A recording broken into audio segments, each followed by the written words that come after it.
Good afternoon. I'm Dan DeRose with 19 News, coming to you from our digital desk. We're about to take you to court down in Akron. We're getting the sentencing for a Daniel Schauneberger. He pleaded guilty in June to aggravated vehicular homicide, aggravated vehicular assault, and OVI. He was apparently under the influence of drugs on March 14th in Akron on Manchester Road when he collided with a woman driving a car.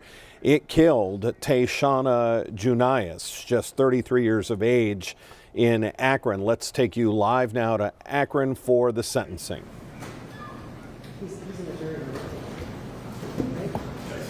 Judge, I might suggest this our portion might be extensive. I was just going to say, what do you want best, Your Honor?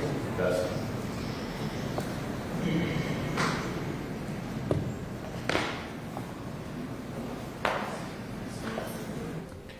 We have seen pictures inside the courtroom, video inside the courtroom. There are a large number of what appear to be her family members for the sentencing here.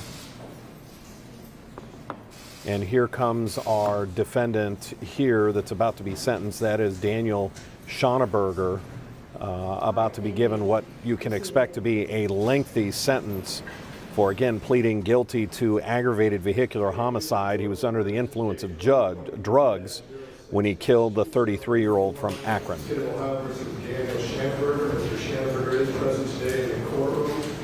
His counsel, Michael and Minister, is present via video remote. Can you stop right here, please, Jen? She'll put it on there.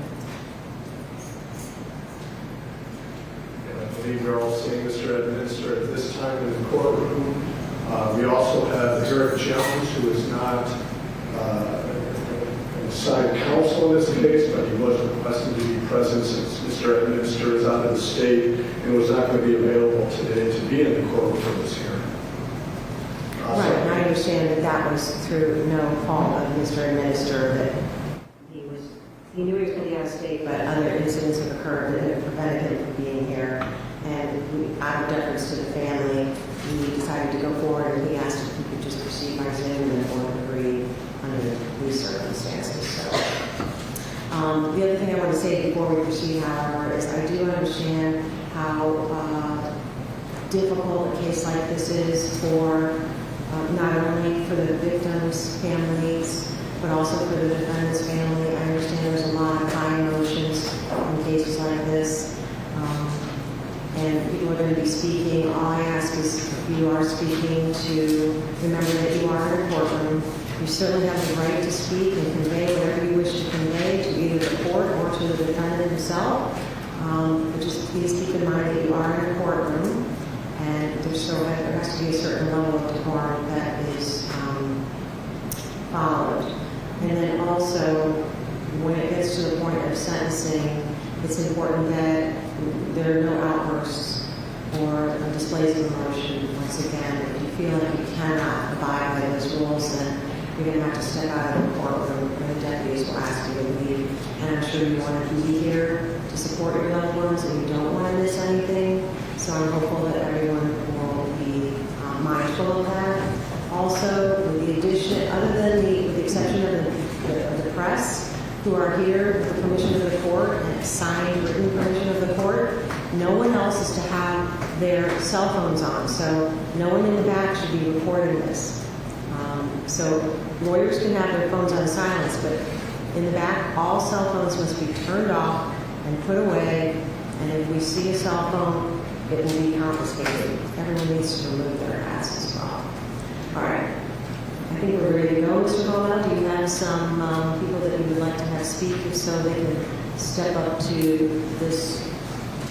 Your Honor, but let me first, I would like for the record, though, to You want to say something first? Go ahead. I do, but I also want to make sure that Mr. Schauneberger understands the procedures of having his counsel via video remote, and that he is willing to go forward under these circumstances.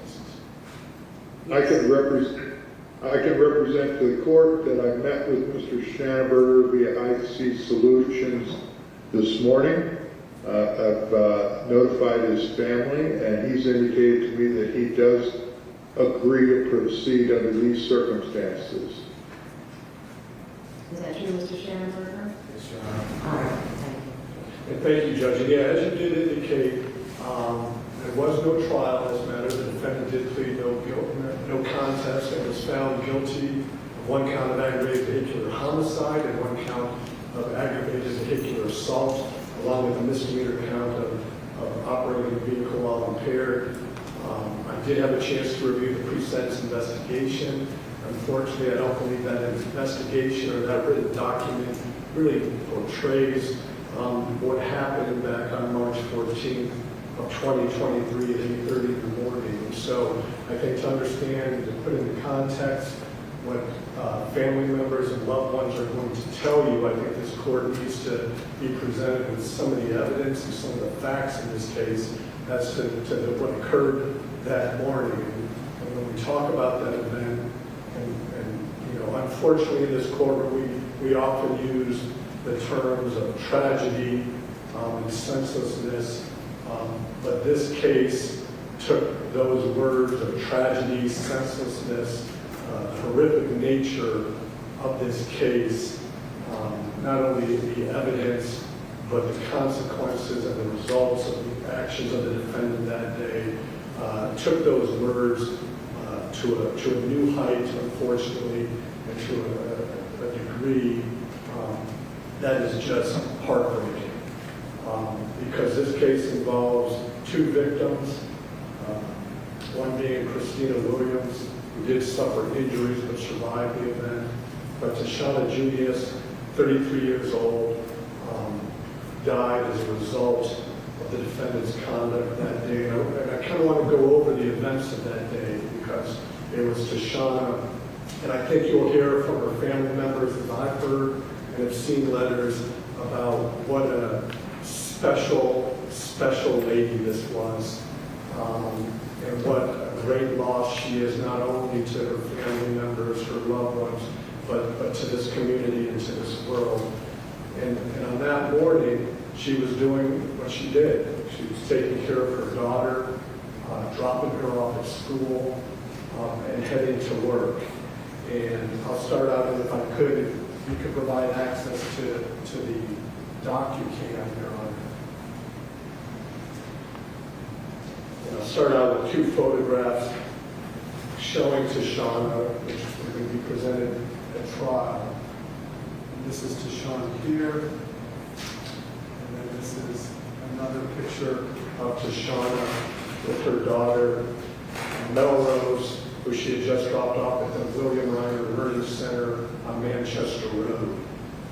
And that is kind of an elementary school, and this is something she did every morning. It should also be noted that Christina Williams had just dropped off her kids at school as well. So if there's any, I guess, positive note from any of this that happened that morning, is that those children were not in the car when this occurred, because it would be just moments after dropping these children off that this event occurred. And to give you perspective of what was happening that morning, these are some Google Map photographs, and this first shows a perspective of coming out of the school driveway, and straight ahead is Manchester Road. And so Tashana would have gone up to that light, that's with Christina Williams, and taken a left onto Manchester Road. It was at that intersection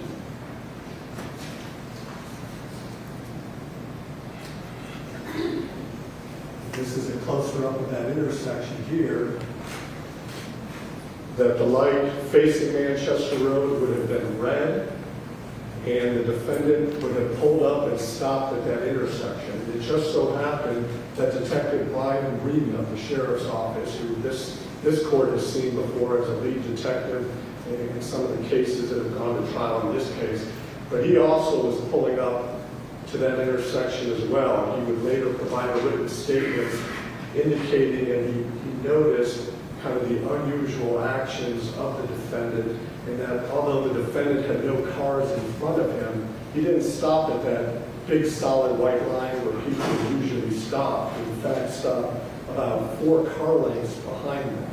And that immediately brought Mr. Schanenberger to the attention of Detective Breeden at that time. When the light turned green, he took off, and there had been a school zone at that point, but as Detective Breeden put it, he said when the light cycled to green, the Ford accelerated through the school zone, traveling northbound.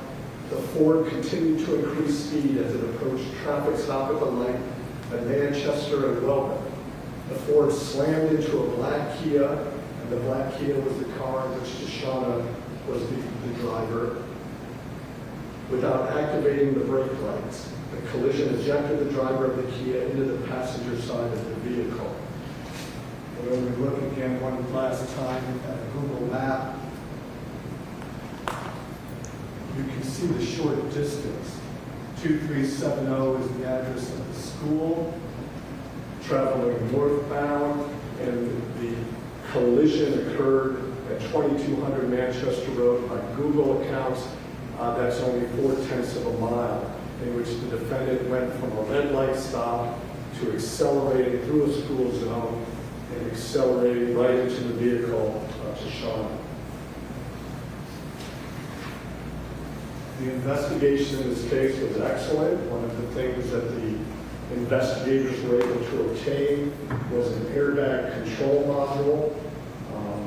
And although the speed limit on that road was 35 miles per hour, the airbag speed module from the defendant's vehicle showed that he was traveling at a speed of 59 miles per hour.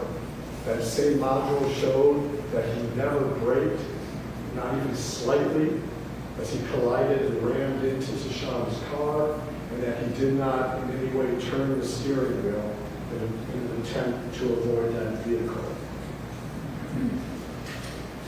The police would arrive on the scene.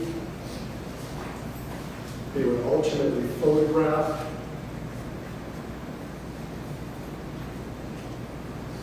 this being one of the photographs, and the white car in the forefront. That is the white Impala, 2008 white Impala, which was driven by Christina Williams. And so this court understands, and I'm going to show the video, but when the defendant slammed into the back of Tashana's vehicle, Tashana then, her car was forced into the vehicle of Christina Williams with such force that it caused extreme damage to her car as well. So you see in the forefront of Christina's car, the black Kia, it's Tashana's car, and then the defendant was driving a maroon Taurus. Closer look at these vehicles. This is the back of Tashana's car.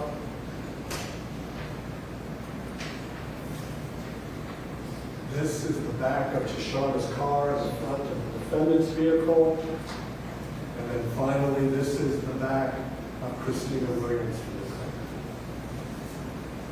And the damage alone tells you that this was a violent collision. And ultimately, Tashana died as a result of that trauma.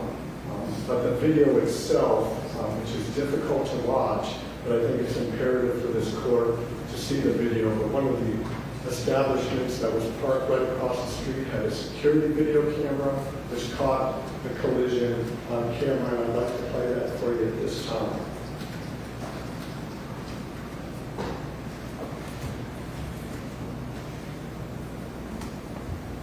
I'm going to have to switch over to quick shift.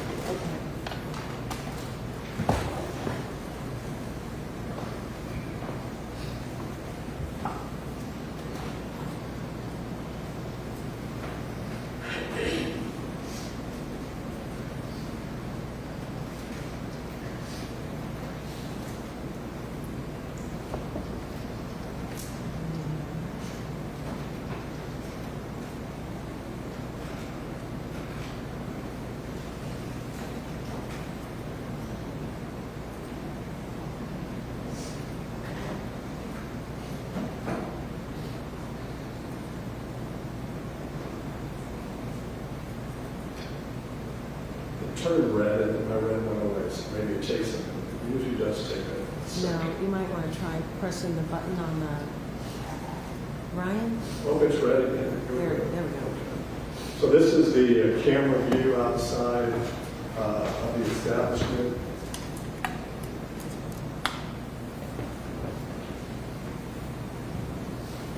And I will stop it just so that you can kind of orient the court in regards to Christina Williams' car as well as Shoshana's car.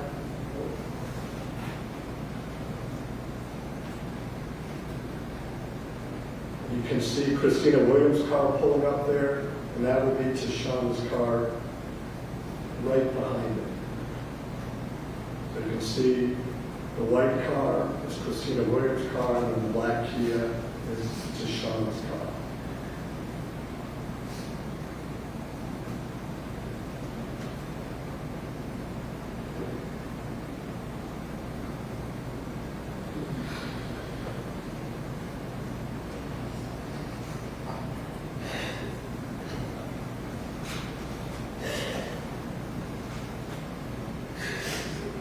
So you see through the still pictures and through this video how violent that collision was. And once again, this is occurring at 8:30 in the morning on a school day.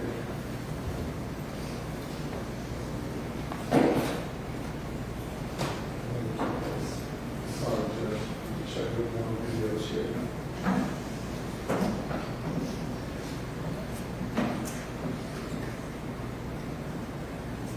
The police were equipped with body-worn cameras, and so while most of the focus initially was to provide aid to Shoshana and Christina, the police also then came into contact with Mr. Schenneberger and placed him into the cruiser. And I want to show the court just the beginning of that contact with him.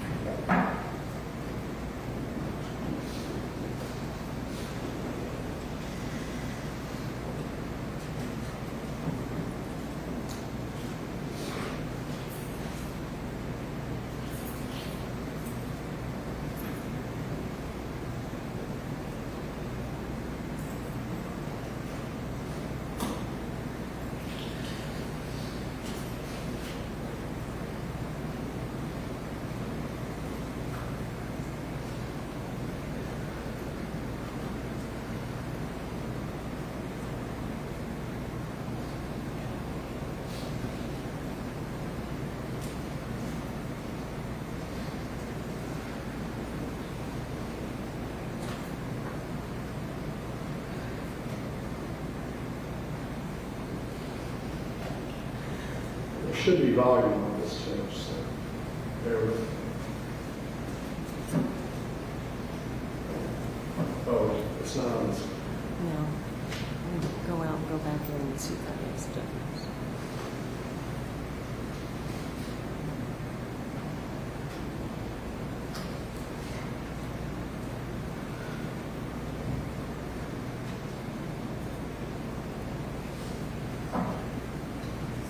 Press that button. I did. It's flashing red, so usually that tells me it's in the process of connecting.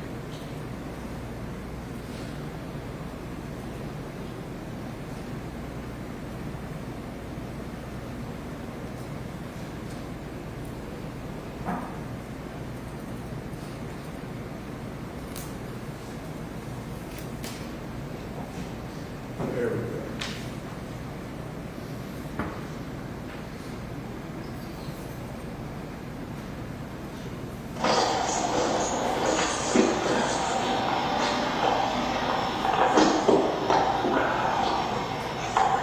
You all right?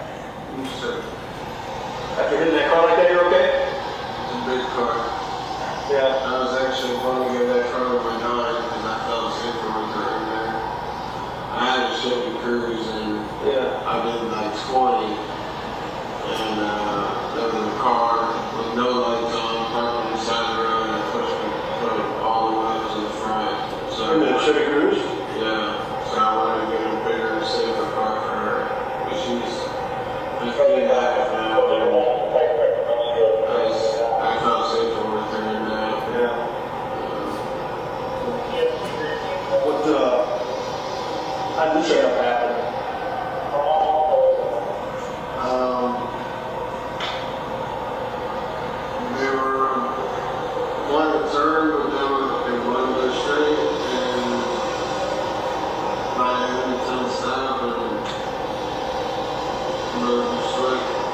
You know how fast you were going? Not fast at all. Probably 35. Where were you going? I worked out a branch down at the ATC body. Right down the road with here, or Yeah, we can get home. what do you do there? And sciences. And Judge, why I showed that to the court and why I found it extremely concerning is that this is just moments after that violent collision, and yet we see Mr. Schanenberger without a care in the world. No concern at all, no concern about Tashana, no concern about Christina, no concern whatsoever. And preparing for this case and having extended video, there is not one point where I could find him ever asking about how those victims were doing. Now, whether it's because he truly had no concern or because the drugs were so deeply affecting him, but it's shocking to see his demeanor so shortly after such a violent and lethal collision in cars. And we do find out, again, he was under the influence of a cocktail of drugs. He gave a urine sample at 10:34 a.m., which would have been approximately 2 hours after the collision. And in that sample, we find cocaine, we find heroin, we find fentanyl, we find morphine, we find more fentanyl and acetylfentanyl, marijuana, and hydrocodone. He fails field sobriety tests there at the scene. He fails field sobriety tests in the police department. But maybe most telling as to how under the influence he had gotten that morning are videos from the police station after all the testing is done.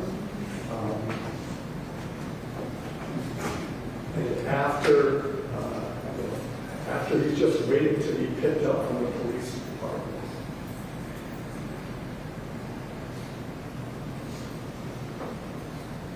And I'm going to show you a couple clips from this. This is the traffic bureau area of the Akron Police Department. This is after the interview, after the field sobriety test.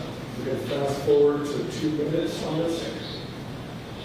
And I ask you to keep close attention to the defendant and his physical mannerisms in this case as to how truly out of it this individual was.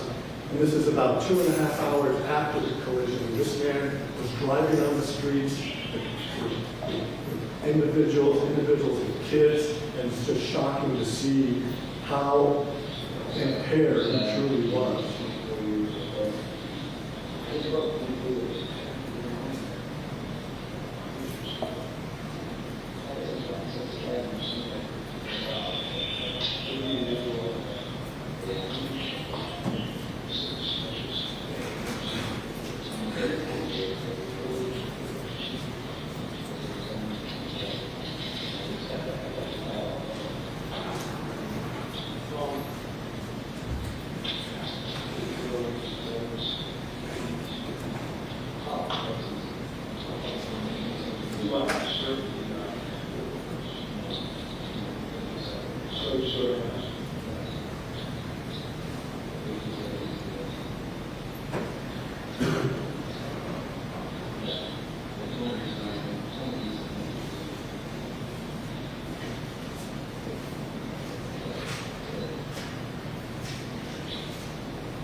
Jumping ahead to the 9-minute and 55-second mark.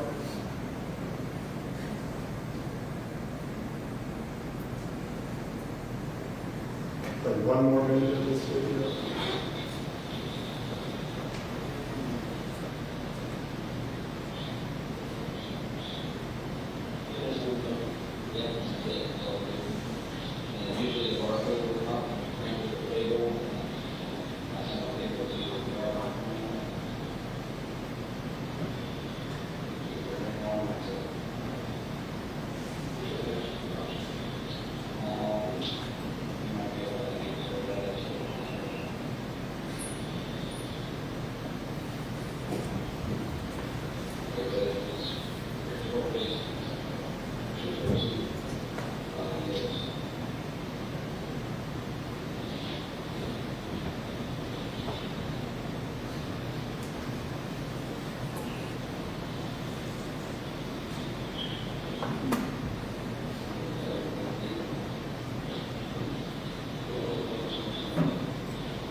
Judge, that's just a small sampling of what we see in Mr. Schenberger, and I wanted to give the court the idea as to the impairment that he was under that morning. I wanted to give the court an idea of the specific facts which resulted in this tragedy, and now I want to give an opportunity to the family and loved ones of Tashana to address this court in regards to this case. Let's have them step up here, and then if you could please state your name, spell your name, and indicate your relationship to Sean.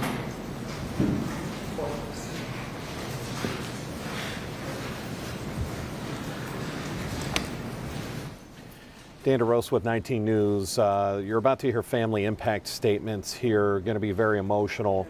At some point, we're going to have to jump out of this. If you're watching this on one of our digital channels and you see our feed suddenly stop, you can always go to cleveland19.com to continue watching. Just take a breath. It's okay. There's no rush.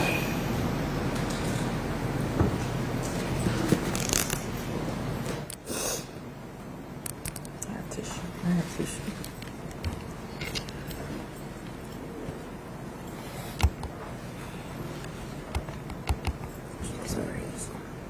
Yeah, it's harder than you think to be up here, because no one's supposed to bury their child.